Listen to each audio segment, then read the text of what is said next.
estas leyes y todas estas historias, como si todo lo que hubiera arrancado desde Diderot y desde Voltaire hubiera quedado en el olvido.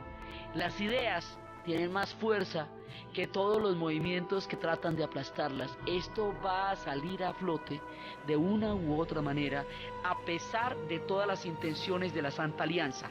Entonces, la Santa Alianza quería eliminar todo vestigio del espíritu revolucionario, quería restaurar las condiciones políticas y sociales que regían antes de la Revolución Francesa, quería conservar el statu quo de la aristocracia, era de toda la política que había sucedido antes. El arquitecto de esto es un tipo austríaco que se llama Metternich, que ya había empezado a hacer su aparición en escena en el capítulo pasado, cuando se le apareció a Napoleón en un momento dado y le dijo, bueno, usted no tiene aquí opción. Entonces, Metternich va a ser el hombre que ahora mande la jugada. ¿Qué quiere decir eso? Que Austria ganó. Austria va a tener el poder de Europa, se lo disputó a Francia, se lo quitó y ahora lo tiene Austria. Inglaterra todo bien, o sea, Inglaterra siempre allá en su isla, ella lo que necesita es que los europeos se mantengan en sus justas proporciones. Acuérdense que Inglaterra, cuando hace niebla, miran los ingleses y dicen, está aislado el continente. Entonces, Inglaterra allá queda en lo suyo. Ahora, no podemos volver a una monarquía absoluta porque eso ya queda muy feo. Entonces es una monarquía constitucional con 2 cámaras, ¿sí? Ya por lo menos hay un sistema bicameral y hay un sistema constitucional, mínimamente, porque es que tampoco se puede echar todo atrás. Pero viene una época, durante un tiempo napoleónico, él le dio como una salida a la gente que estuvo antes que él, a los moderados. Entonces ellos se acomodaron. Pero en la restauración vienen los amargados. Toda la gente que sintió que se le había bajado toda su nota durante la época de Napoleón, y viene la venganza, y viene la persecución. ¿Usted cree que se la van a perdonar a un hombre que se atrevió a tanto? No, se la van a cobrar a él y a todos los que lo quisieron y a todos los que pensaron como él. Entonces van a devolverse con todo. Y van a empezar, se va a volver un delito ser bonapartista. Ser bonapartista va a ser, mejor dicho, la cosa más perseguida. A Francia la van a devolver a sus límites originales. Y no la despedazaron, y no la hicieron trizas, y no se aprovecharon de Francia para volverla un picadillo de banquete como de venganza de todo lo que por Francia ellos vivieron, no porque no quisieran, sino por la increíble habilidad de adivinen quién, Talleyrand.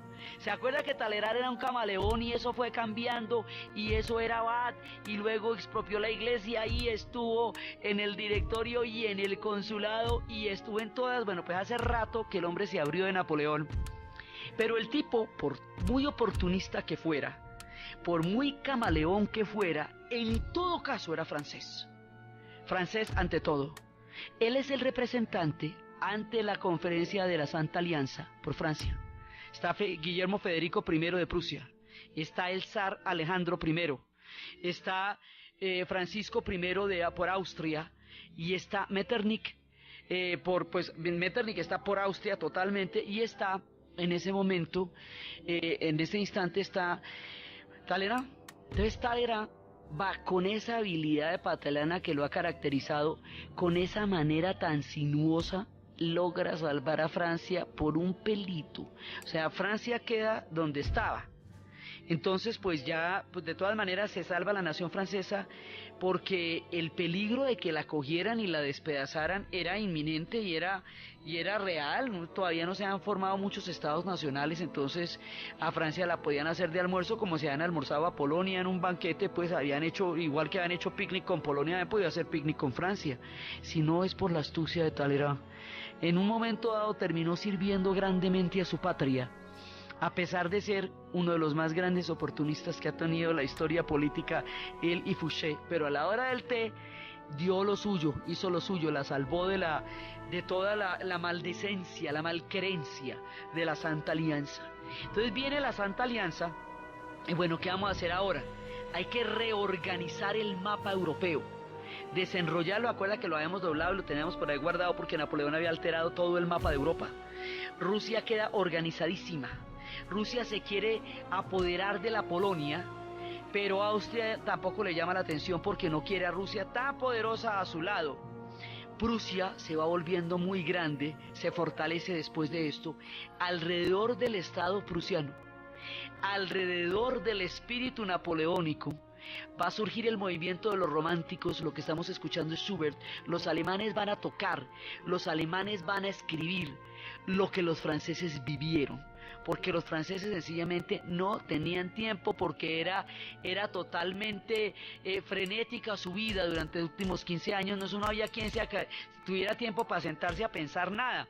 Los que pensaron la vivencia de Francia fueron los alemanes, los que la tocaron, los que la llevaron a la música, y los que, inspirados en Napoleón, van a crear uno de los movimientos más importantes de la literatura y del arte, que es el romanticismo, son los alemanes.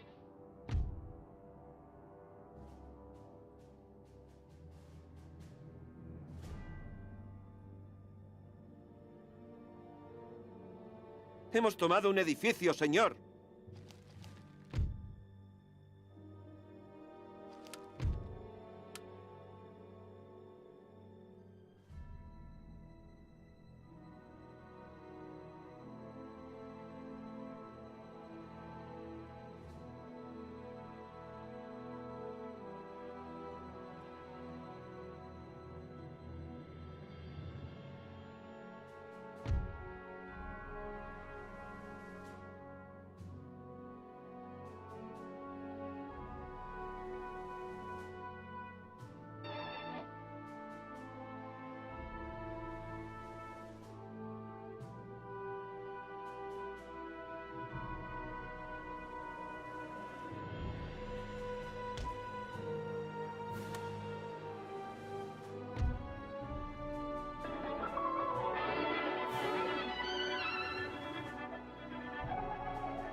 Y esta gente va a tener, a partir del concepto de nacionalismo que los franceses empezaron a enseñar, van a surgir otro poco de naciones después. Después, esa misma idea del nacionalismo va a producir la unificación de un montón de principados que habían estado dispersos entre las guerras de la Reforma y el tiempo, que eran las tribus germanas. Estos van a formar un país que se va a conocer como Alemania. Italia, que había sido invadida por Napoleón cuando estuvo en la campaña y que estuvo allá como rey de Nápoles, José, un ratico y todo eso, Italia empieza a tener un concepto de unidad que nunca antes tuvo, porque los estados, las ciudades-estados de la época del Renacimiento eran tan fuertes que no daban lugar a una centralización que significa la creación de un Estado nacional. Entonces, a partir de todas estas ideas más se va a unificar Italia alrededor de la figura de Giuseppe Garibaldi. Entonces, ahora empiezan a surgir estados, pero la Santa Alianza va en contravía de la formación de los estados. Sin embargo, los estados se están desarrollando en el vientre de todas estas ideas y están ebulliendo. Los austríacos van a tratar de sujetar con mano muy férrea esa mano de pueblos que tienen adentro, porque ellos adentro tienen polacos, tienen húngaros, tienen checos, tienen eslovacos, tienen eslovenos, o sea, todo lo que va a ser el mundo de los eslavos en el vientre del imperio austrohúngaro. Eso se va gestando, o sea, aquí se van a gestar una cantidad de cosas. Y mientras tanto, ¿qué va a pasar? Pasa que la idea es restaurar otra vez todos los reyes, todas las antiguas dinastías al poder y volver a la época de los privilegios. Eso es lo que quieren hacer. Por eso es que más adelante se van a desarrollar las revoluciones románticas, que son las revoluciones por defender e instaurar de nuevo lo que la Revolución Francesa y Napoleón les enseñaron. O sea, es una manera de revertir la manera como este proceso fue revertido a sí mismo, o sea, de darle la vuelta a lo que antes había pasado. Hemos tomado un edificio, señor. En ese momento, a España van a restaurar la monarquía de Fernando VII, que había sido preso durante la época de José Bonaparte, en el tiempo de Tratado de Fontainebleau, cuando Napoleón marchó por España y tuvo allá su quebradero y su más amarga experiencia, todo lo que hemos visto de los fantasmas de Goya y todo eso. Este Fernando VII, que había sido tan deseado en el imaginario de un mundo basado en el poder del rey y sobre todo en el simbolismo del rey, este tipo que había inspirado tantas cosas, ¿no? Abajo el mal gobierno, viva el rey, todo eso, este personaje es completamente indigno. de todo lo que de todo el anhelo de retorno que se generaba en torno a suyo. A veces pasa eso, estos personajes míticos de golpe no dan ni siquiera la talla, como le pasó a Jacobo en la época de los escoceses que juraban un rey que algún día volvería.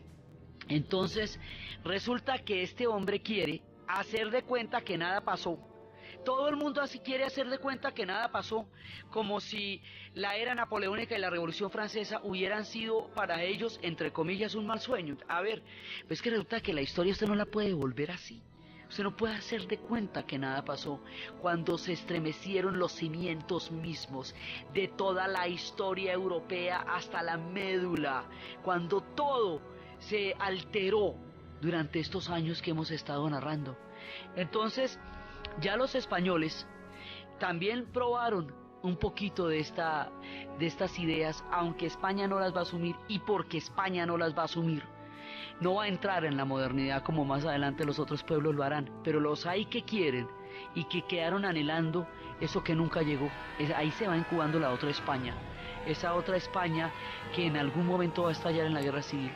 Y mientras tanto, en toda la América española, habíamos visto que cuando Fernando VII fue confinado, entonces se desarrolló el sistema de las juntas y que en la América española se hizo una réplica de lo que estaba pasando en España, que era también un sistema de juntas y que venían desde Buenos Aires, todo el continente, por todos lados, por Montevideo, por Santiago, por Cartagena, por Monpós, por Bogotá, por todos lados, pero habíamos visto que en ese momento no era clara la posición frente al rey, frente a la corona, porque como nuestro vínculo estaba dado era específicamente por la figura del rey, entonces si no había rey, tú y yo ¿qué veníamos siendo? Entonces por eso era que había juntas, unas leales a ese rey cautivo, otras planteando una temprana independencia, como habíamos visto que era el caso de Buenos Aires, pero no había una opinión unificada. En ese momento, Fernando VII hubiera podido hacer una diferenciación entre aquellos que juraron lealtad, como fue el caso de la Junta de Montevideo, entre aquellos que guardaron su espalda, que seguían pensando en que el problema era que el rey estaba ausente, no que se había acabado el vínculo, y aquellos que desde un principio se habían planteado la independencia. No eran la mayoría ni mucho menos, pero lo sabía y que la tenían reclara. Pues el caso de Buenos Aires y de Monpós son casos muy específicos sobre la claridad de eso. Entonces el hombre, en lugar de distinguir unas tendencias de otra, de buscar una salida constitucional, legislativa, porque tampoco se podía mantener las condiciones absolutas de poder que había antes de la era napoleónica, porque ya la gente había aprobado un autogobierno, una autonomía, ya habían visto muchas cosas. Entonces, ¿qué es lo que van a hacer? Lo que van a hacer es pasar a sangre y fuego a todo el mundo que se insurreccionó o que no se insurreccionó, mejor dicho, a todo el mundo. Lo que nosotros llamamos la restauración, que es lo que va a pasar después de la derrota y de la muerte de Napoleón, el retorno del antiguo régimen al gobierno del continente europeo y de España, los Borbones otra vez en el trono, es lo que en América Latina se conoce como la reconquista. Son las dos caras de una misma moneda. Entonces Fernando VII, ¿qué hace? Manda una flota para invadir la Nueva Granada y para invadir Chile y para empezar a pasar a fusil y a la horca a todas las personas que se pronunciaron durante la época en que Napoleón estuvo invadiendo la península. Y es ahí cuando es ejecutada Policarpa Salabarrieta, Antonia Santos, Rosa Zárate de Peña, es ahí cuando el sabio Caldas, es ahí cuando Camilo Torres, cuando todo el mundo, en nuestro caso, y en cada uno de los pueblos de los antiguos virreinatos va a haber mártires, y los quiteños ya habían sido desde hace rato, van a ser atropellados y va a ser destruido su proyecto. Eso, digamos, va a ser tan sanguinaria la reacción y va a ser tan terrible la historia de Sámano y Murillo, y va a ser tan importante además la del papel de Padilla tratando de evitar la entrada de ellos por Maracaibo, que ya no hay alternativa y no hay discusión. Ya no hay quienes opinan que hay un mal gobierno, pero que el rey está preso, pero no. Como la alternativa no es sino la soga, y la otra alternativa es la bala, el fusil, entonces aquí no hay absolutamente ningún otro remedio que una independencia total, radical y definitiva de España. Ya no hay ningún término medio porque Fernando VII así lo decretó, en la medida en que no llegó a ninguna instancia de conciliación, ni de intermediación, ni de autonomía, ni de por lo menos compartir algún tipo de privilegios, nada. Entonces le dijeron, bueno, pues si así la quiere, pues así la tiene. Y es por eso que las independencias de manera ya fáctica y total se cumplen es en esta época, en 1819, porque este es el tiempo de la restauración en Europa. Entonces ahí sí Bolívar y Santander, O'Higgins, ahí sí Artigas, ahí sí San Martín, ahí sí Alvear, ahí sí Sucre, ahí sí Córdoba, ahí sí toda la gallada se viene en un proyecto continental que se viene desde la Nueva Granada y el Virreinato del Río de la Plata para sacarlos del sitio donde son más fuertes, el Perú. Y esa es nuestra independencia, es absolutamente una consecuencia de la fuerza para empezar la rebelión. Y la rebelión empieza subterfugiamente por los venenos. Entonces, a partir de toda, digamos, la relación con los espíritus de la naturaleza, se dice que Macandal es un hombre capaz de transmutarse en forma de animales. Entonces, con una mano adelante y la otra atrás.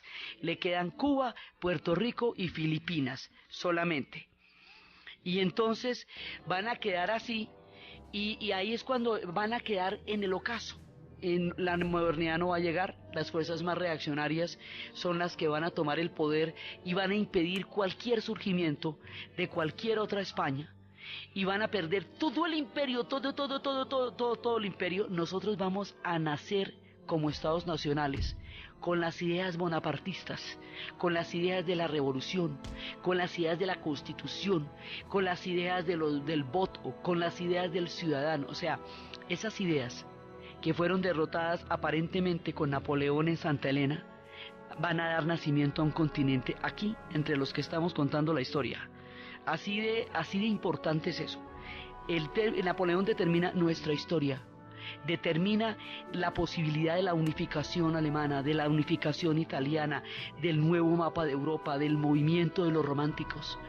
Y entonces en esa época, cuando todo parece tan gris, cuando todo parece tan sombrío, empieza la nostalgia de Napoleón, pero la nostalgia. Y todo el mundo dice, no, por ese Napoleón, pues sí, tenía sus cosas, ¿para qué te digo, no? Pero ajá, qué voltaje el que vivíamos en esa época. Ahora no somos nada. Y en ese tiempo éramos una gloria total. Momento en que tuvimos a Europa, dicen los franceses, aquí en la mano, véala. ¿Y ahorita qué? Ahorita nos echaron para un lado los austríacos y así sin problema ni nada. Entonces, eso se va a crear en la imaginación popular. Y es ahí donde realmente va a surgir la leyenda napoleónica, porque su grandeza se va a ver por el contraste del sombrío mundo de la restauración, sobre todo porque era la restauración de los privilegios, la restauración de las prebendas, de todo aquello en lo que la revolución hizo sentir a la gente libre. Y ya después de usted haber probado la libertad, ya usted no le pueden volver a echar ese cuento porque usted ya no se lo va a poder comer más. Y es en esta época que una gran cantidad de escritores van a tomar este periodo como una manera de rendir homenaje a este hombre, y uno de ellos, y tal vez el más grande, es Víctor Hugo. Y es en esta época cuando él cuenta cómo Señor, atacan a nuestro general. Un oficial que iba, pues era un personaje que apenas estaba surgiendo, está en un barco, el barco va a llevar una carta, pero le va a tocar esa carta a un personaje que no sabe leer, simplemente tiene la carta. Y él, por tener esa carta, va a ser la víctima de una conspiración. El personaje se llama Edmundo Dantes. Y como tiene esa carta, Entonces él está enamorado de Mercedes y hay otro hombre que está enamorado de Mercedes, y cuando logran saber cuál es la carta va dirigida al padre de un juez que estaba muy acomodado durante la época de la Restauración y que no le conviene de ninguna manera que esa carta se sepa, y entre estos personajes van fraguando. El juez condena a Edmundo Dantes al castillo de Yves y allá lo mete para siempre, porque a nadie le conviene, al uno porque quiere a Mercedes, el otro porque la carta lo expone. Y en esa época lo acusan de bonapartismo. Ser acusado de bonapartismo es lo más grave que le puede pasar a usted en la Restauración, porque lo están persiguiendo hasta en la mente, en todos lados viene la persecución contra los bonapartistas, y lo van a enterrar en el castillo de Yves. Cuando ya 5 años, él era muy joven, él no sabía leer, él no entendía qué pasaba, él estaba ya totalmente sepultado, y de golpe empieza a escuchar como unos ruidos en su aislamiento, y se va a conocer con un personaje que se llama el abad de Faría. Y el abad de Faría lleva cavando un montón de tiempo un túnel, y este dice: pero mire, el abad todo viejito, cavando semejante túnel y yo aquí lamentándome, hagámosle.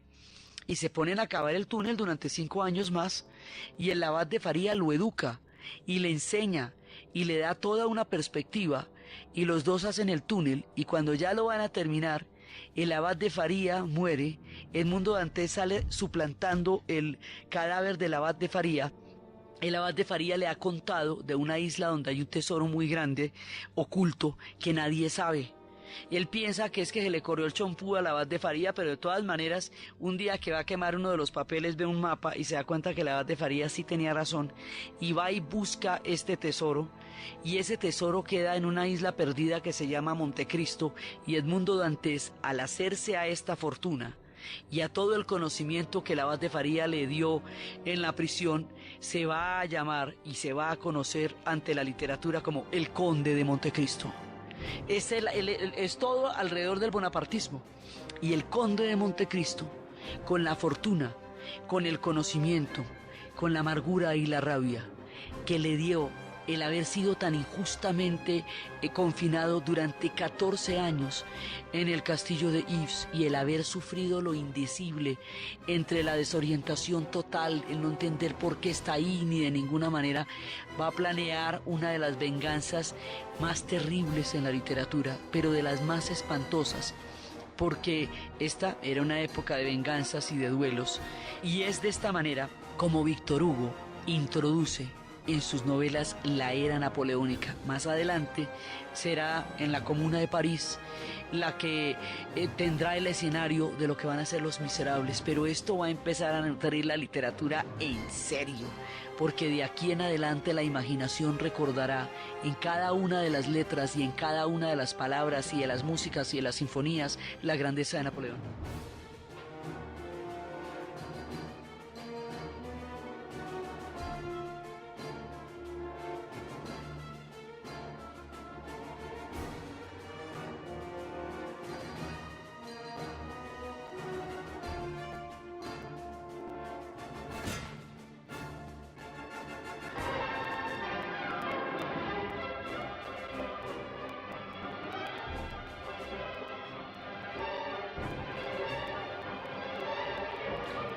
Hay una historia, un análisis que se hizo a principios de los 80 que se llamaba En el Castillo de Barbazul, donde nos cuentan una similitud entre la época de la Santa Alianza y la época en que nos ha tocado vivir, la que es posterior a las utopías. Entonces decía que después de la Santa Alianza había la sensación de que la gran rumba había pasado, que todo había quedado atrás, que lo que venía no era chévere para nada.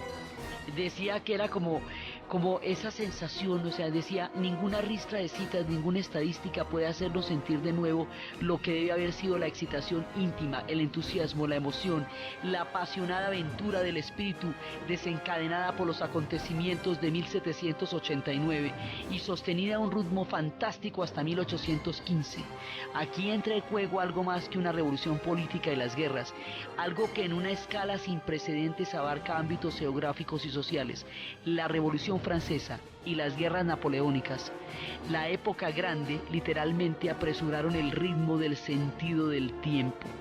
Nos faltan testimonios del sentido temporal interno del cambiante pulso, de la experiencia de los hombres, de sus ritmos de percepción. Eso fue lo que este man hizo y eso fue lo que fue la revolución. Cambió el pulso del sentido del tiempo. Entonces, la idea de la restauración es de una época donde acabó la rumba, ¿me entiende? Era sanguinaria, era terrible, era demencial, pero era tan vital, era tan poderosa, sus ideas eran tan fuertes, tan grandes, tan abarcadoras de una nueva realidad humana, que la restauración no podía aplastar esto porque era como tapar el sol con un dedo. Era como fingir que no se había vivido ni bebido las copas del éxtasis que la Revolución Francesa y la era napoleónica produjeron. Entonces, hay una comparación entre esa época, porque dice que entonces los que vivieron en ese tiempo, los que nacen en la restauración, nacen más aburridos, porque dicen, no, pero mire qué pereza haber nacido después de que se acabó la rumba y tener todos los recuerdos de todo lo que pasó y que ahora no pases nada. Y de ahí van a salir otras utopías. Él dice que la gente que nace en tiempos de vacío no se pierde la plática, porque es el tiempo de vacío lo que los hace soñar con las grandes utopías y volver a fabricarlas. Son esa generación que nace en 1815, es la generación de Gustave Flaubert, es la generación de lo que va a ser después Víctor Hugo, es un poco del tiempo que le tocaría a Balzac, es un poco de tiempo que le tocaría a los románticos, y después de ahí saldrían hasta Marx y los socialistas utópicos, las utopías del siglo XIX. Las grandes ideas del siglo XIX que van a marear al siglo XX son descritas y pensadas por los hombres que nacieron después de 1815 en este vacío de la historia, soñando con un tiempo mejor. La tesis del Castillo de Arbazul dice que es en el vacío y en la oscuridad donde se sueñan las grandes utopías, porque es cuando es más oscura la noche que va a amanecer. Entonces, que cuando uno siente que le ha tocado una época sombría, como él comparaba lo que se llama la posmodernidad con la era de 1815, es porque puede estar también a las puertas de los grandes sueños, porque las utopías nunca se ven sino hasta cuando estallan, sino hasta cuando son totalmente visibles. Ese sentido de embriaguez perdida que producía la Revolución Francesa y la era napoleónica, ese sentido va a revivir en la imaginación y en los corazones de todas las generaciones que van a salir después y van a producir una mano de ideas, la cosa más increíble. Al final, Napoleón va a triunfar porque son sus ideas las que van a crear los estados modernos, porque son sus ideas las que van a crear las repúblicas, porque es todo esto desde la separación de poderes, desde el ciudadano libre, desde el voto, desde la abolición de los privilegios, lo que se va a convertir en el Estado de Derecho de Occidente, porque en últimas, todo lo que se planteó desde Rousseau, Diderot, pasando por la misma Revolución Francesa hasta Napoleón mismo, lo tomará Occidente como su derrotero, como su sentido, como su norte en lo que debe ser un Estado de Derecho. Y cada vez que eso pasa, Napoleón ha triunfado y la revolución no ha muerto. Mientras tanto, en Haití, estas mismas ideas están sacudiendo una gran rebelión que la va a convertir en la primera nación independiente de todo el continente en el temprano año de 1804, mientras todos los demás se baten en la reacción a la época napoleónica. Solamente Estados Unidos se ha independizado en 1776. Haití solitaria va a emprender una gesta increíble con las ideas de la Revolución Francesa y en tiempos de Napoleón. La historia de esta gesta, que es lo que le da el sentido de grandeza a los haitianos, que aunque hoy estén en una hora tan dura, tienen en su corazón y en su memoria el haber hecho las cosas que ellos hicieron, es lo que vamos a ver en el siguiente programa. Entonces, desde los espacios de la grandeza, desde los espacios de Napoleón, primero en la gran aventura de salir del Elba, luego en la terrible derrota de Waterloo, luego en el confinamiento de Santa Elena, pero su leyenda creciendo desde los espacios de la restauración, del movimiento de los románticos, de la creación de los nuevos estados, de la fuerza de las ideas en el contexto de la historia y de la supervivencia del pensamiento más allá de todos los tiempos, en la narración Diana Uribe, en la producción Jessy Rodríguez, y para ustedes, feliz fin de semana.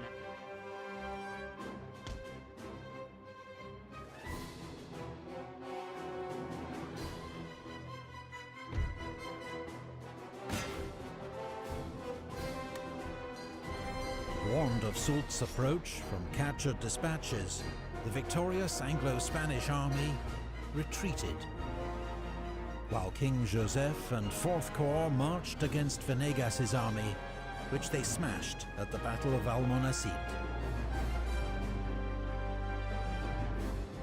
That autumn, the Supreme Junta in Sevilla, Free Spain's effective government, raised two new armies for another attempt to liberate Madrid, planning to converge on the capital from north and south.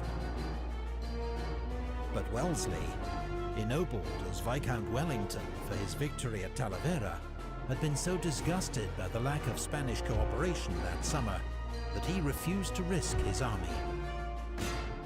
Predictably, Spain's inexperienced armies met with disaster. At Ocaña, they suffered their biggest defeat of the war, when a smaller force under Marshal Soult routed the Spanish army, taking 14,000 prisoners and 50 cannon. A week later, una de nuestras unidades ha agotado su munición, señor. At Alba de Tormes. There was more bad news when Girona fell to the French after an epic 7-month siege. The Supreme Junta's plans to retake Madrid were in tatters, and southern Spain was now wide open to French attack.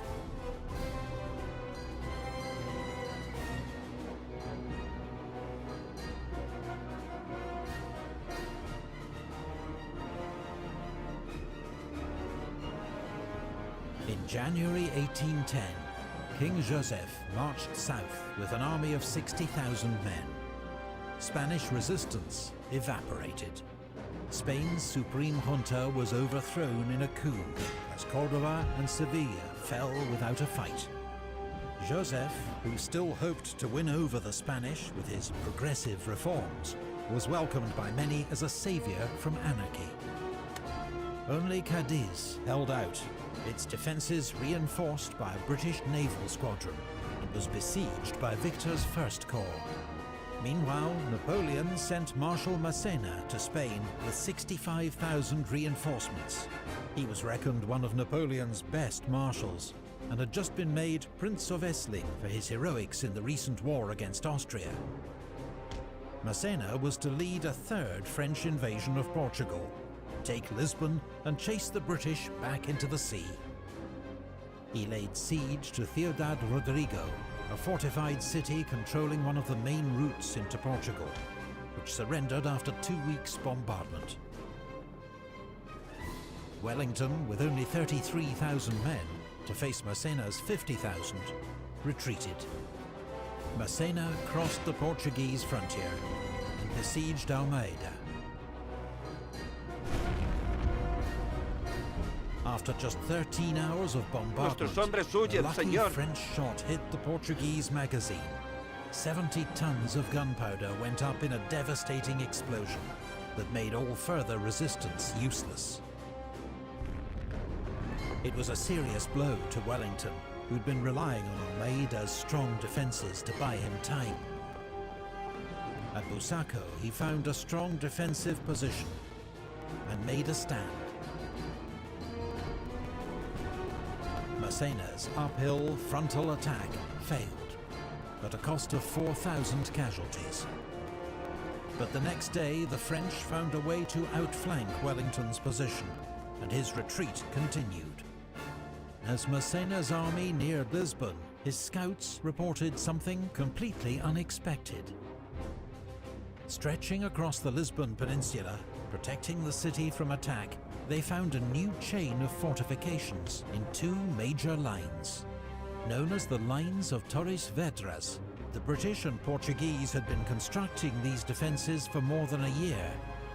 Now the lines bristled with more than 100 forts, redoubts and batteries, manned by 30,000 troops and 250 guns.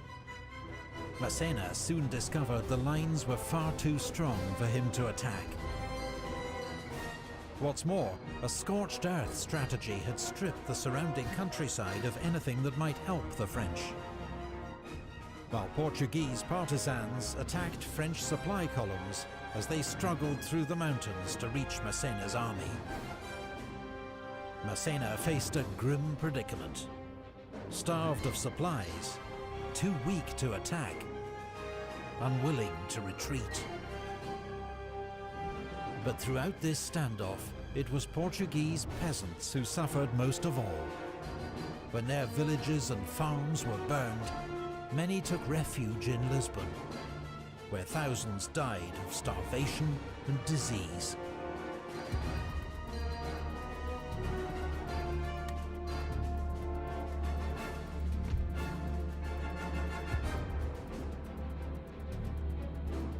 Back in France, Napoleon had been preoccupied with his divorce from the Empress Josephine, and then a new marriage to Archduchess Marie-Louise, daughter of the Emperor of Austria.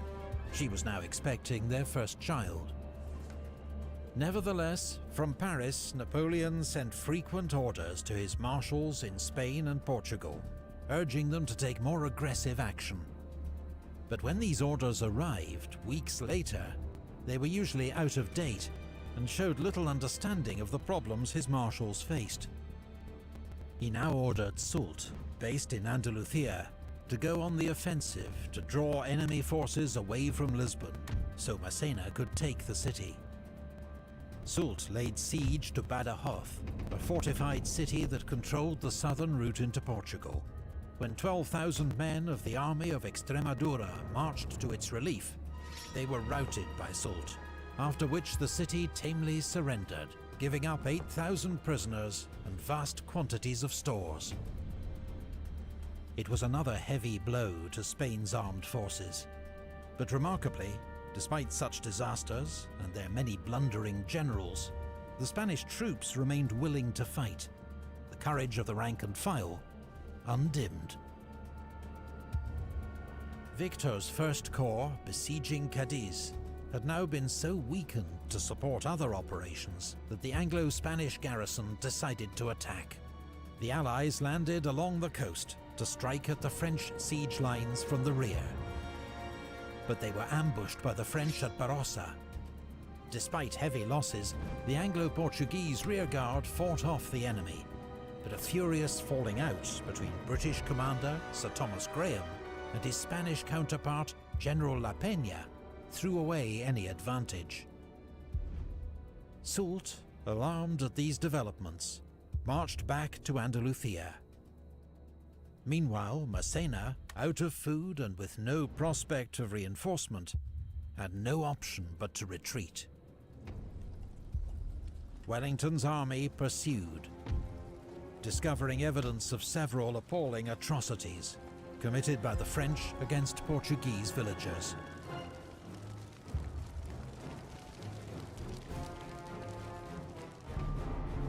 There were running battles with the French rearguard, brilliantly commanded by Marshal Ney, until he was sacked by Massena for criticizing his leadership.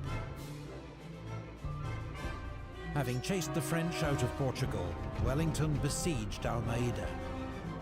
Massena's army, now rested and reinforced, marched to its aid. The two armies clashed again at Fuentes de Oñoro. In 2 days of heavy fighting, Massena failed to break through Wellington's position to relieve Almeida.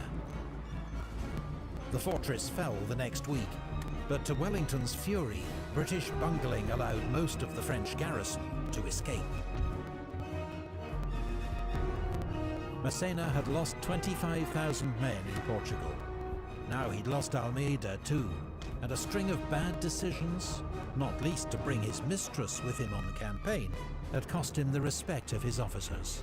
The Marshal, whom Napoleon had once nicknamed the Dear Child of Victory, was recalled to France in disgrace, Hemos never tomado to un hold edificio, senior señor. command again. Napoleon sent Marshal Marmont to replace him. Meanwhile, Marshal Beresford, the British commander of Portugal's army, was sent to retake Badajoz with 20,000 British and Portuguese troops. When Soult approached with a relief force, Beresford marched to meet him at Albuera. It was one of the bloodiest battles of the war. Around 6,000 casualties on each side, with more than a third of the British infantry killed, wounded or captured. Marshal Soult declared, "There is no beating these troops in spite of their generals. I always thought they were bad soldiers, now I am sure of it. I had turned their right, pierced their centre, and everywhere victory was mine. But they did not know how to run." Soult had been checked, but he was determined to save Badajoz. The newly arrived Marshal Marmont marched to his aid, and they advanced again. This combined army forced the British to abandon the siege. Pronto disfrutaréis But when de una Wellington gloriosa withdrew to a victoria, strong señor. defensive position across the Portuguese border, Soult and Marmont did not pursue. French commanders in Spain had learned grudging respect for Wellington and for the steadiness of his troops. For now, the war in Spain had entered stalemate.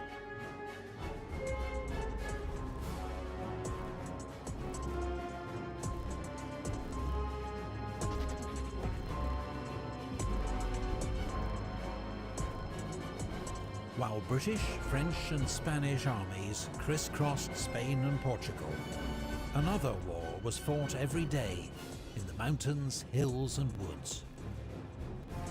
From 1808, Spanish and Portuguese civilians, militias and ex-soldiers began taking up arms against the hated French invader. They waged a war of ambushes and hit-and-run raids, known in Spanish as La Guerrilla, the Little War. Its fighters became known in English as guerrillas. Britain's Royal Navy supplied vital weapons, stores and money, often landing them behind enemy lines. Much of Spain's rugged countryside fell under the control of the guerrillas. North of Madrid, Juan Martín Díez, an ex-soldier known as El Empecinado, the Stubborn, led a guerrilla band 6,000 strong.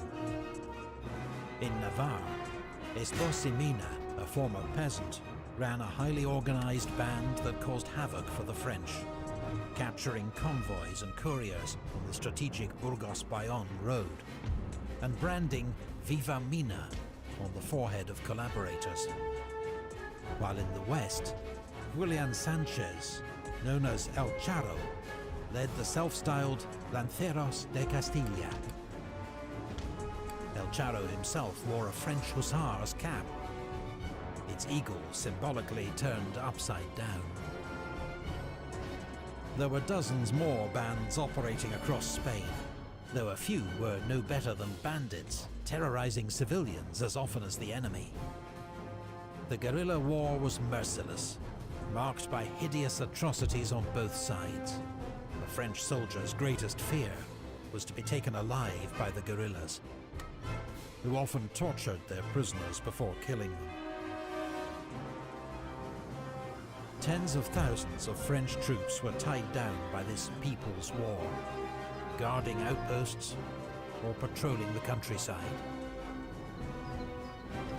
The roads were so dangerous for French messengers that they required cavalry escorts of 200 men or more.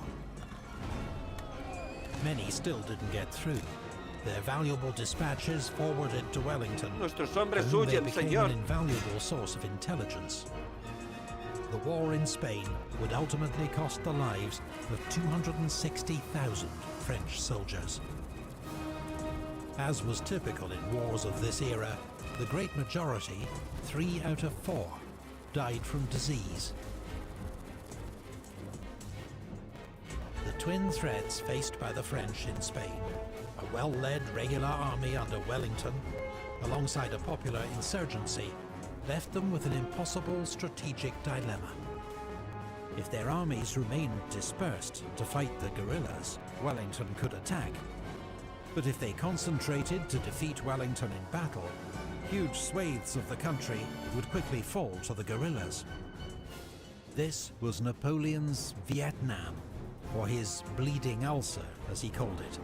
A war that cost his empire an average of 100 casualties every day, with little prospect of victory. And in 1812, as Napoleon launched his gigantic invasion of Russia, Wellington and the guerrillas launched their own offensive that would turn the war in Spain on its head.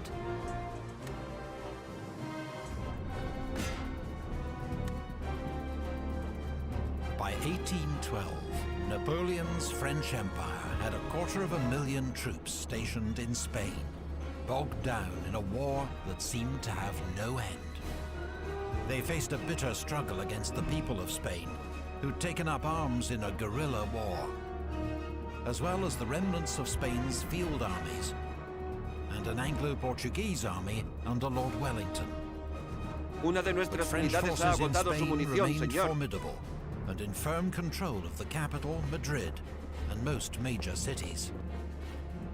And the year began with another great French victory in the south, and a calamity for Spain.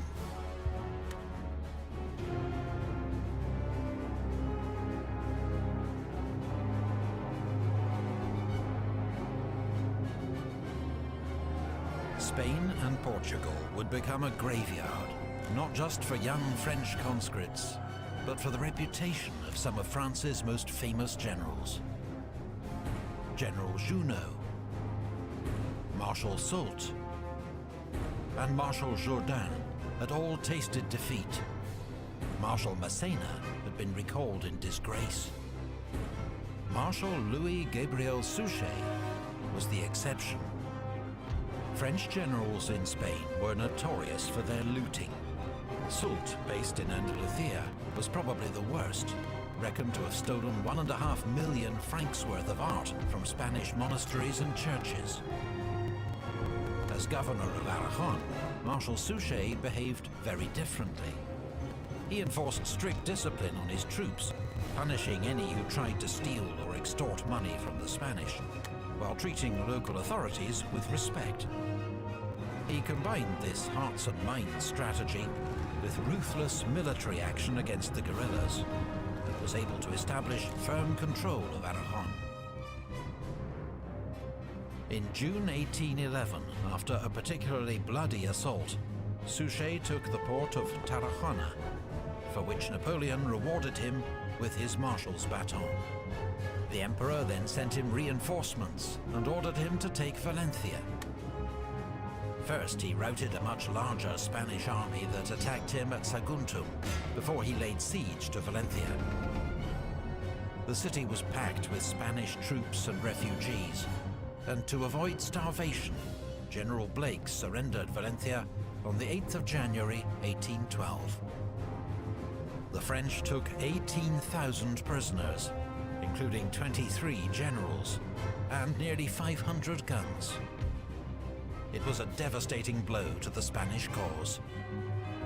But to reinforce Suchet, Napoleon had stripped troops from other armies in Spain, and then withdrawn 25,000 of the best troops for his imminent invasion of Russia. The result was that French forces in Spain were now severely overstretched, just as Wellington prepared to strike.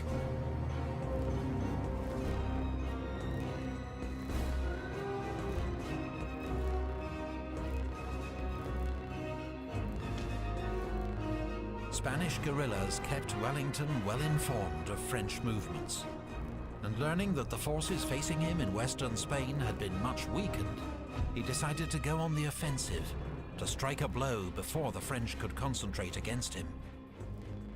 On the day that Valencia fell, he laid siege to Ciudad Rodrigo on the Portuguese-Spanish frontier. Eager to take the city before Marshal Marmont could march to its relief, he ordered an assault after just 10 days. It succeeded, though Major General Crawford of the Light Division was among 300 killed. Wellington then marched south to besiege the much more strongly defended city of Batalla.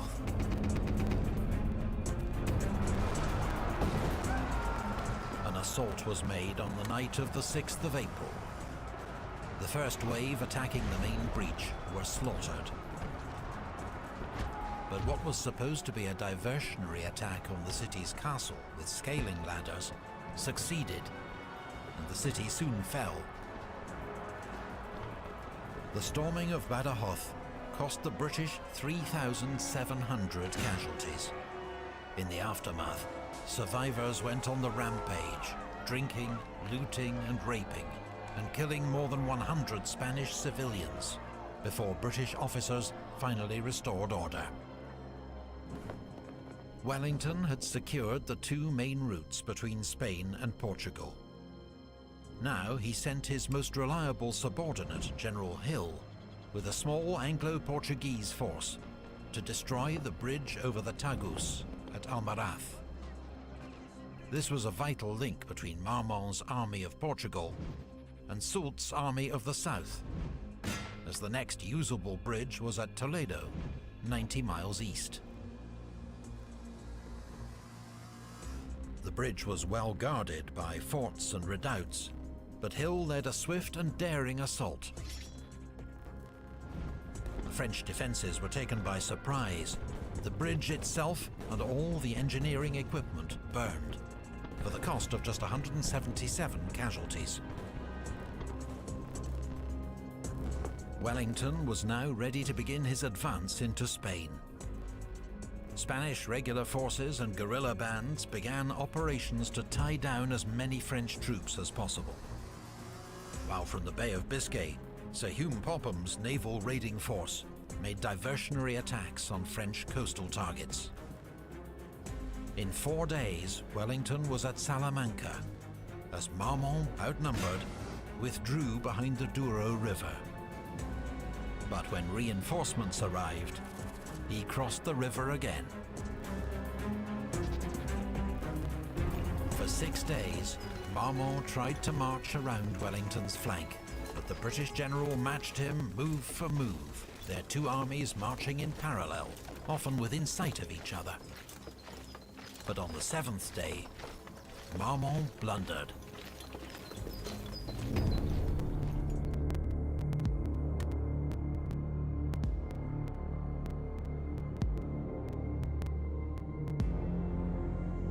On the morning of the 22nd of July, Wellington's army occupied high ground 4 miles south of Salamanca.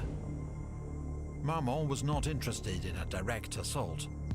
He still sought to outflank Wellington, threaten his line of retreat to Portugal, and force him to fall back.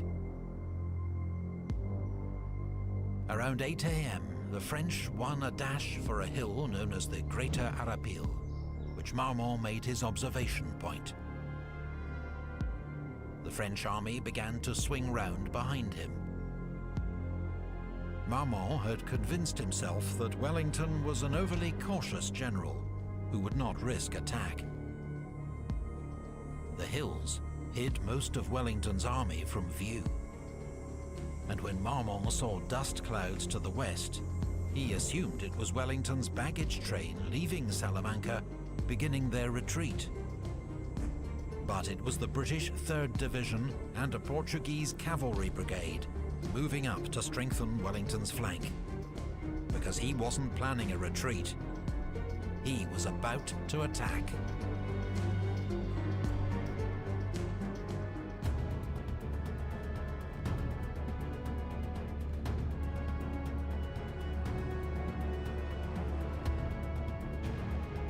Around 2 p.m., Marmont ordered the 5 infantry divisions waiting in the woods behind him to march west, to cut off Wellington's imagined retreat.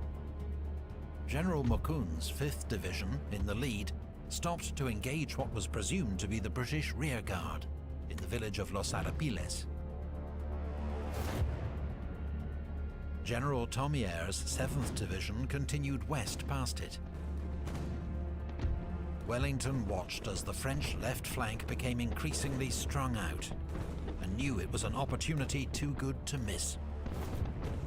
He galloped 3 miles across country to the 3rd Division to give the crucial orders in person. Many of his staff officers struggled to keep up. On arrival, he instructed the division's commander, his own brother-in-law, Edward Pakenham, to attack and drive everything before him.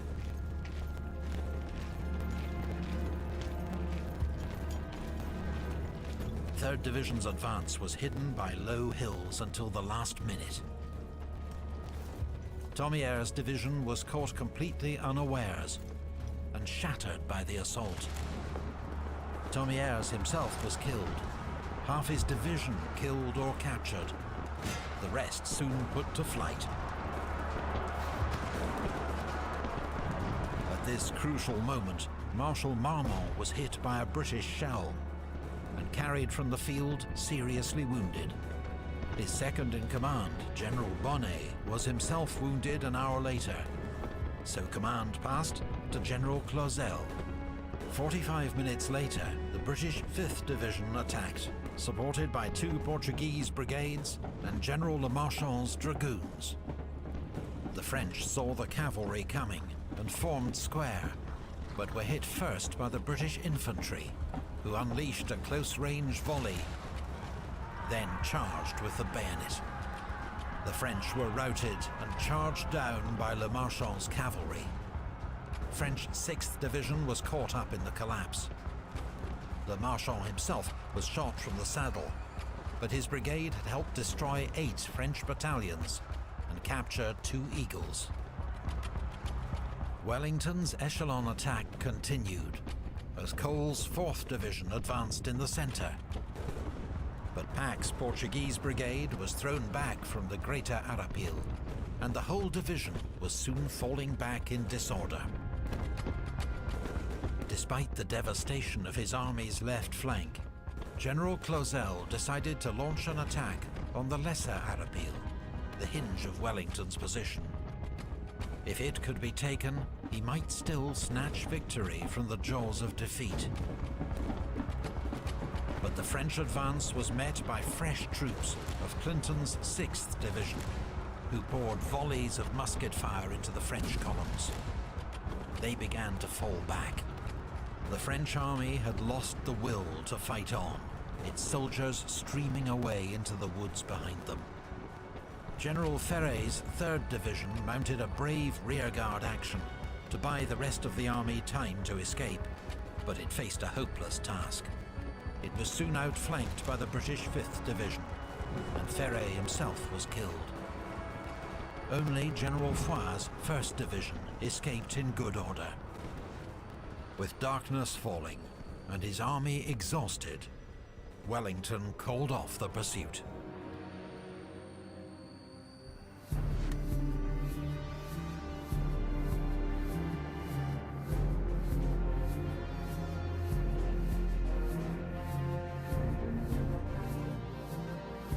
Wellington had smashed Marmont's army, taking 7,000 prisoners and killing or wounding 6,000 more, a French casualty rate of 25%, and more than double Wellington's own losses. The next day, dragoons of the King's German Legion attacked the French rearguard and achieved the almost unheard-of feat of charging down a French infantry square and taking another 1,000 prisoners. Wellington now decided to march on Madrid, forcing King Joseph to abandon the capital and retreat to Valencia to join up with Marshal Suchet. On the 12th of August, Wellington liberated the city to scenes of wild celebration. Soult, now at risk of being cut off in Andalusia, abandoned the siege of Cadiz, which had dragged on for 2.5 years, and marched east to join Joseph and Suchet. The following month, Wellington marched north, pushing the French back from Valladolid and besieging the castle of Burgos. But his army lacked heavy guns, and the French garrison fought bravely. As powerful French armies gathered to the north and south, Wellington himself was now in danger of being trapped. He had no choice but to withdraw. Wellington's retreat turned into a desperate, forced march through autumn rain. The supply system collapsed, and many starving soldiers looted what food they could find from Spanish villages. Madrid was abandoned and reoccupied by the French on the 1st of November. Wellington was back where he'd started 5 months before. But despite the campaign's dismal conclusion, his strike into Spain had led to the liberation of huge swathes of the country and left the French more overstretched than ever. Reinforced and resupplied, Wellington would be back the next year to deliver the final blow to Joseph's Spanish kingdom. 1812 had seen the tide of war turn, and not just in Spain, because 2,000 miles to the east, in Russia, catastrophe had engulfed the Grande Armée.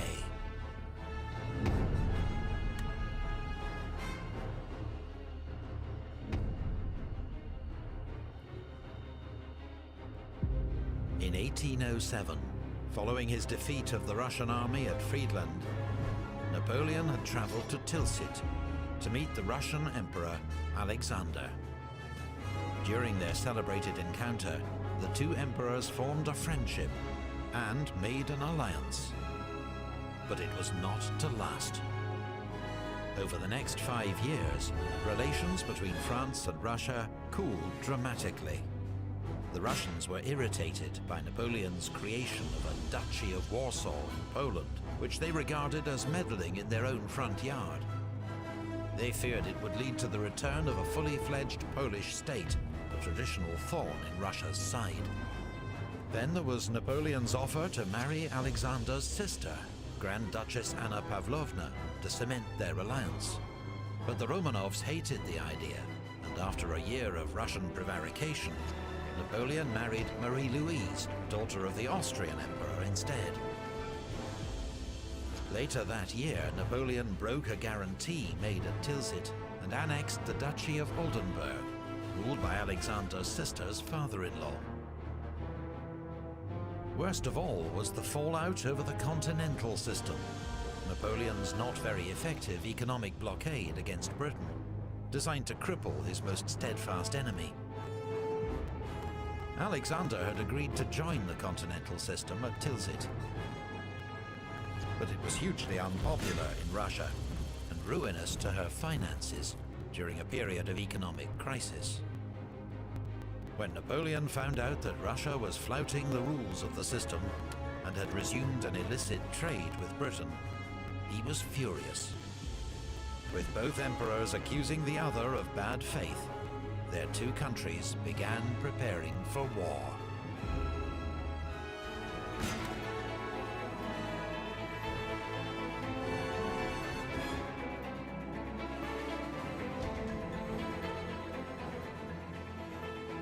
Napoleon knew an invasion of Russia was a massive undertaking, especially as he still had an unfinished war in Spain that was tying down more than 200,000 troops.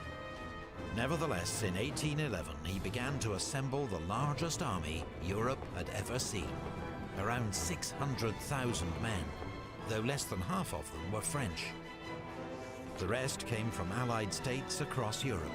There was a Polish corps from the Duchy of Warsaw, led by Prince Poniatowski, a corps from each of the German kingdoms of Saxony, Westphalia, and Bavaria, from the Kingdom of Italy, as well as Swiss, Dutch, Croat, Spanish, and Portuguese units scattered throughout the army.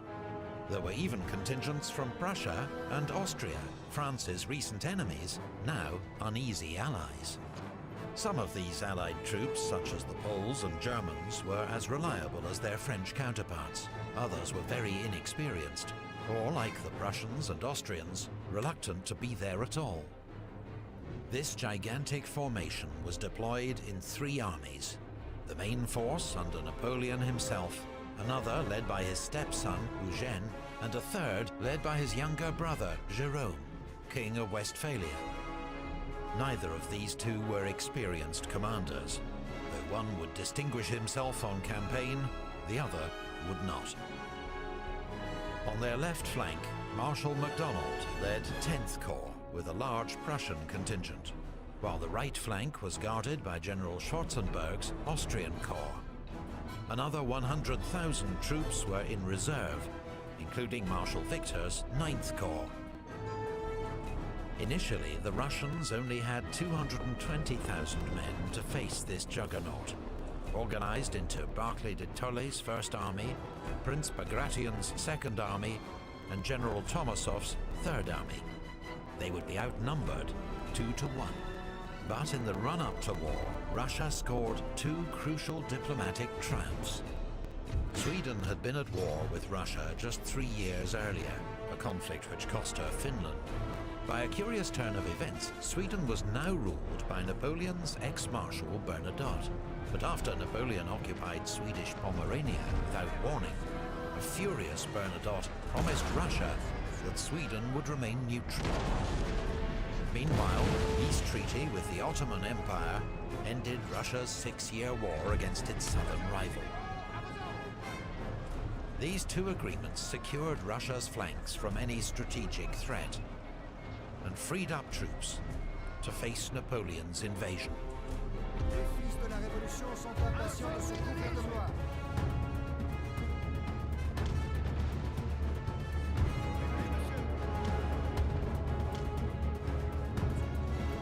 On the 24th of June 1812, French troops began crossing the Niemen River into Russian territory. The army was so large, the crossing took 5 days. Napoleon's plan was to attack north of the impassable Pripet marshes and defeat Barclay's army, while Jérôme pinned Bagration in place. French forces would then swing south to trap Bagration.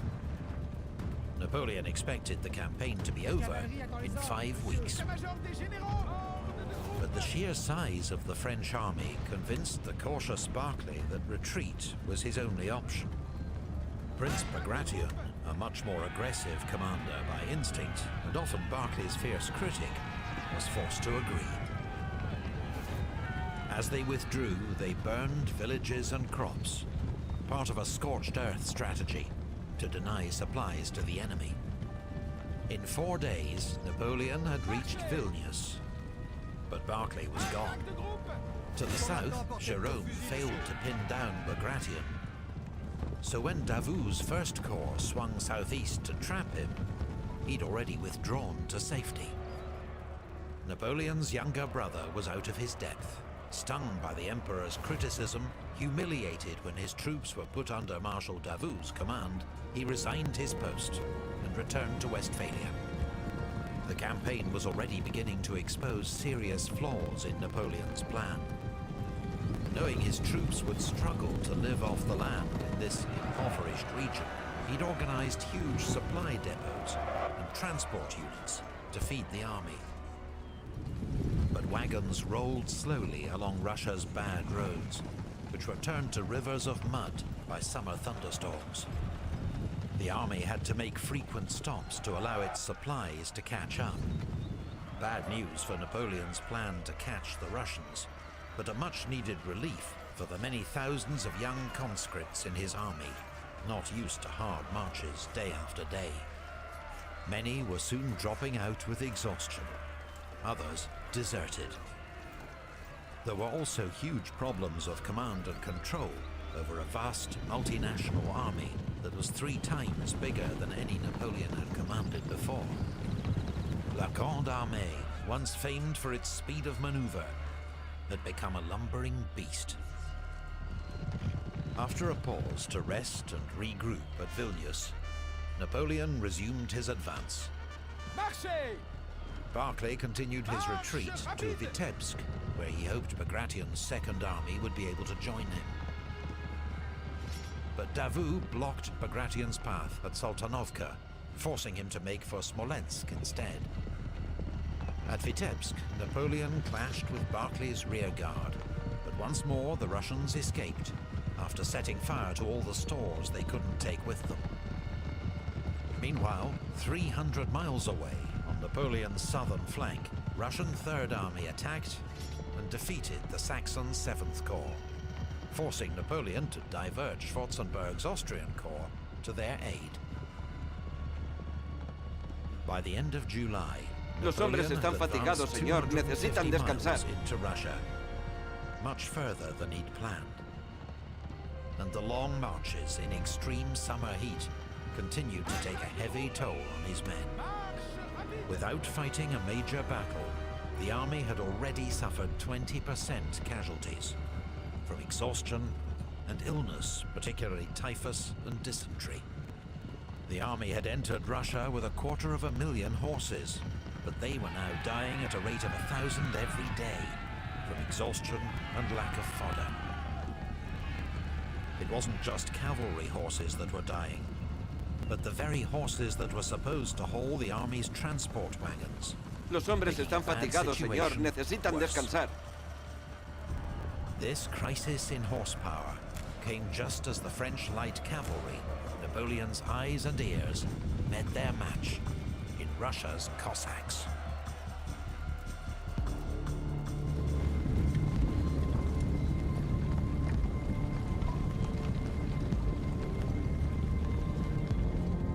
Cossacks, self-reliant, proud, ruthless, and superb horsemen, didn't play by the same rules as other European cavalry.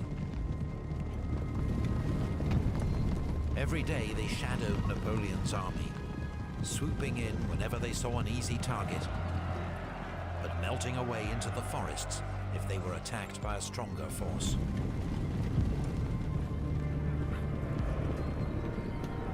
Cossacks, as well as Russian partisans, made hit-and-run attacks on French supply lines and depots, forcing Napoleon to divert thousands of troops to their defense. Alongside Russian regular light cavalry, they also prevented French patrols from carrying out reconnaissance, which meant that Napoleon often lacked good information about roads or the enemy's whereabouts. Napoleon stayed 16 days at Vitebsk, resting his troops and considering his options.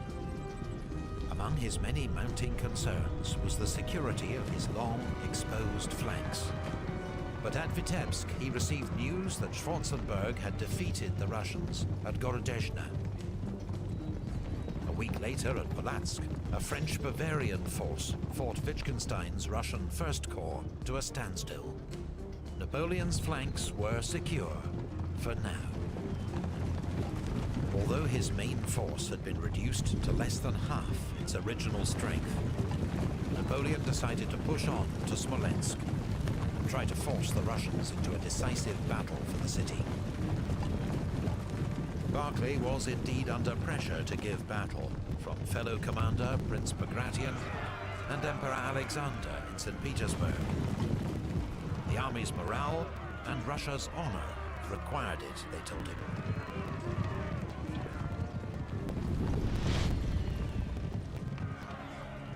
With the First and Second Russian armies finally linking up near Smolensk, Barclay decided to attack Napoleon's army, which he believed was concentrated around Rudnya.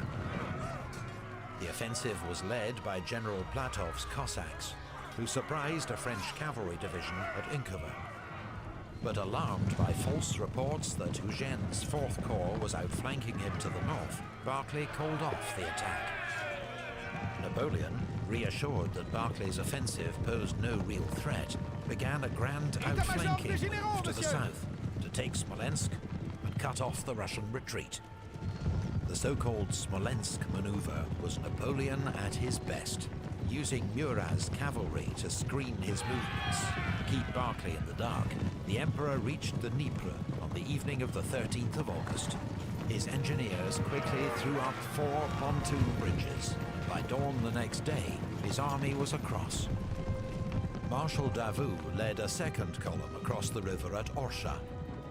But a single Russian division, the 27th, fought a heroic fighting retreat from Krasny, delaying the French advance and buying time for Bagration to reinforce the Smolensk garrison. The chance for a surprise assault on the city was lost. And as the Russian army began to pull back, Napoleon displayed an uncharacteristic lack of urgency, even halting the army for a parade to mark his 43rd birthday. When the main attack on Smolensk began 2 days later, Napoleon opted for a frontal assault. 150 French guns battered the city as 3 French corps attacked its medieval fortifications. The Russians resisted bravely, but Barclay, fearing encirclement, ordered another retreat. With Smolensk in flames, the Russians began to pull out. Just as the French fought their way into the city, to scenes of utter devastation. Bagration's Second Army withdrew first. As Barclay's army followed, its rearguard was caught by Ney's Third Corps at Valutino. General Junot, commanding the Westphalian 8th Corps, had orders to cut off Barclay's retreat. But having crossed the river, he did nothing, and the opportunity was lost. A furious Napoleon swore that Junot would never now win his marshal's baton. The Battle of Smolensk cost both sides around 10,000 casualties, and destroyed one of Russia's most historic and holy cities, but settled nothing.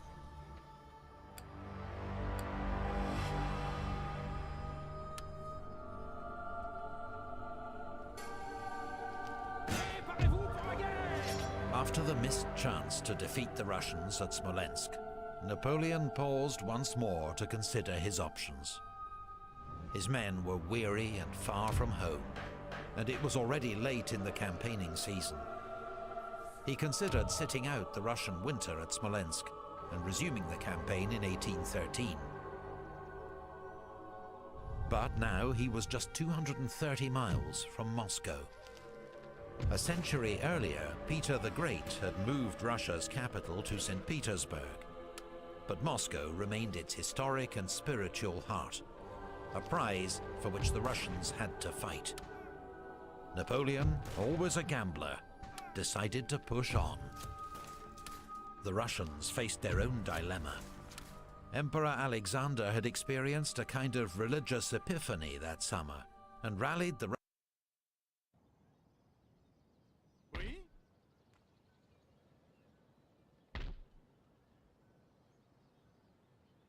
Votre humble serviteur.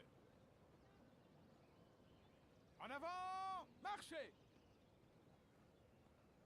Monsieur, vos ordres? À gauche, marchez!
Se ha abierto una nueva ruta comercial entre los puertos de tu región de origen y los de tu socio.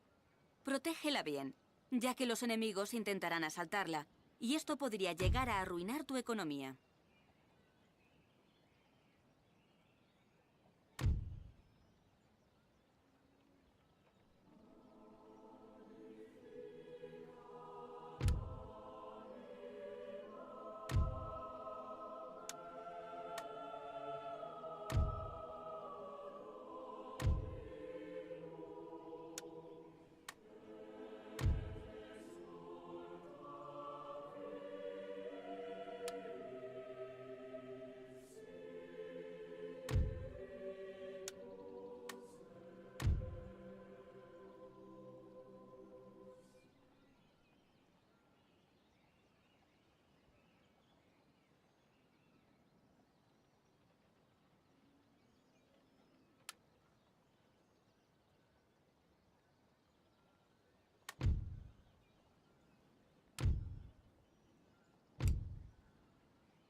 Esta pestaña muestra todos tus ejércitos.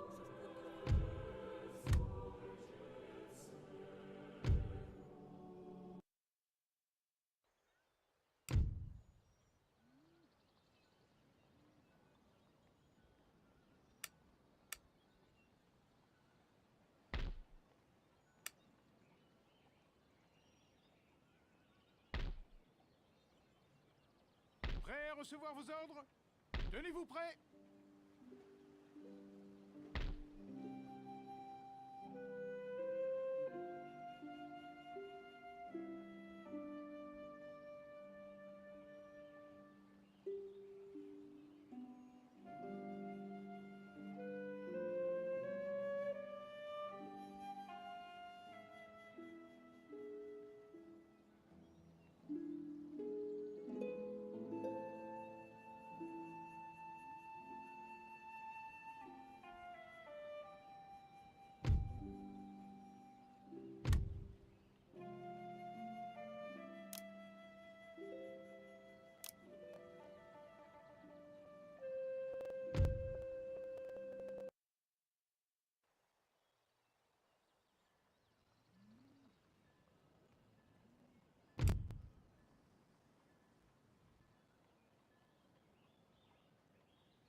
L'attente de vos ordres.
Este panel muestra información sobre un general que trabaja para tu país.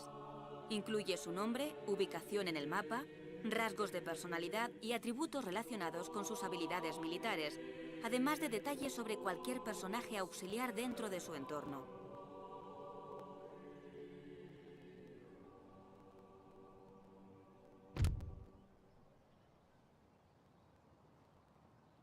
Los personajes de tu nación desarrollarán rasgos de personalidad que influirán en sus habilidades. Algunos rasgos ya estarán presentes cuando el personaje se incorpore a la campaña, y otros los irá consiguiendo a medida que adquiera experiencia.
recevoir vos ordres.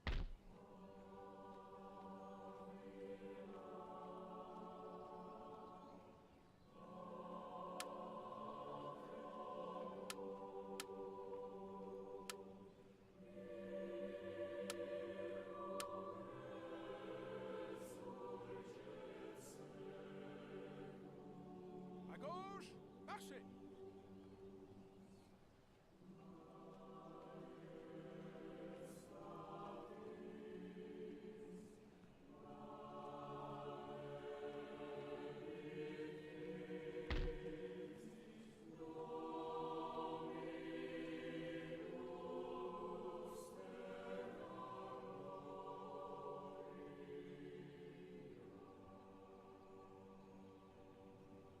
Tenez-vous prêts.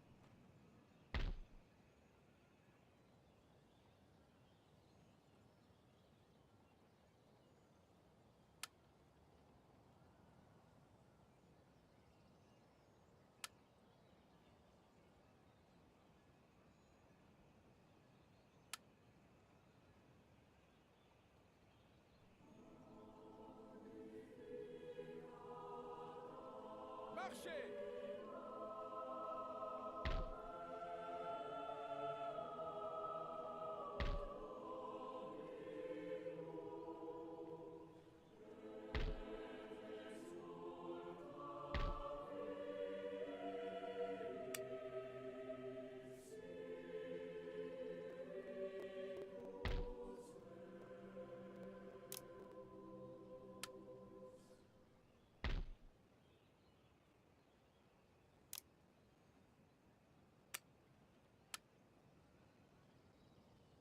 En avant, marchez.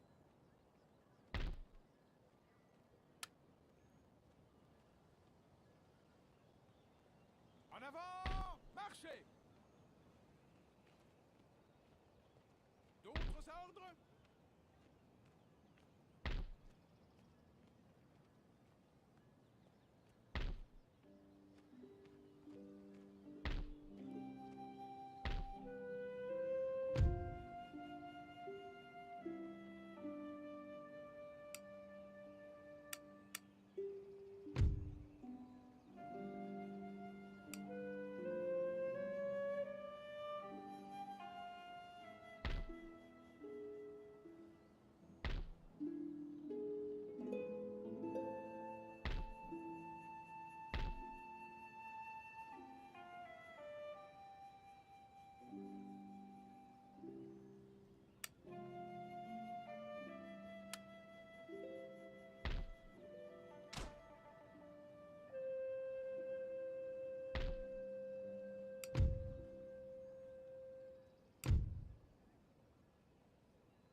Pulsa a la vez las teclas Control S para guardar rápidamente la partida desde el mapa de campaña.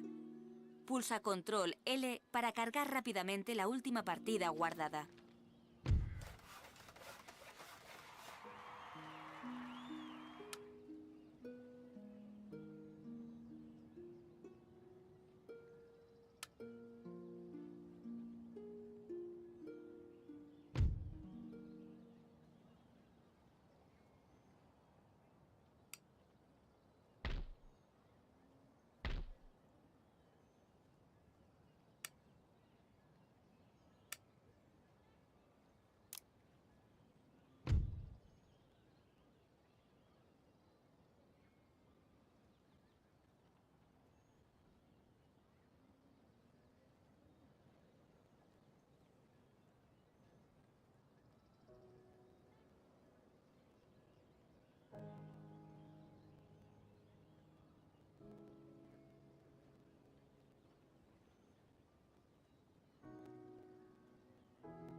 Marchez!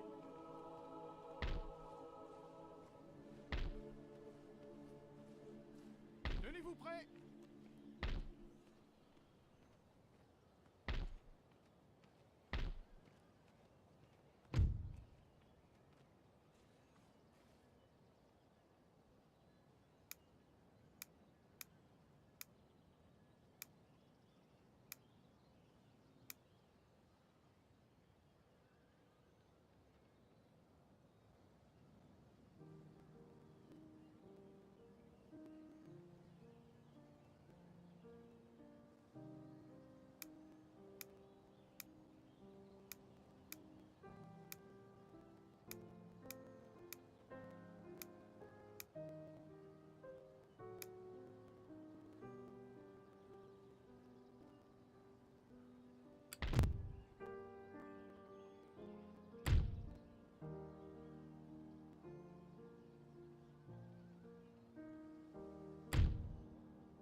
En avant! Marchez! Troupes, en avant! Prêt à recevoir vos ordres? Monsieur? En avant! Marchez!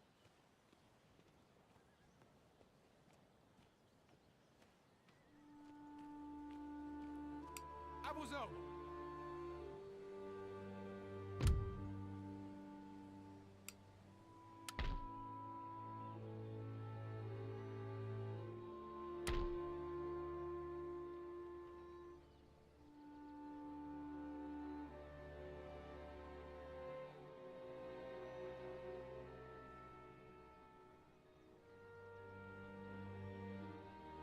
Los seguidores son los criados, ayudantes y el resto de la comitiva que los grandes hombres acumulan a lo largo de sus carreras.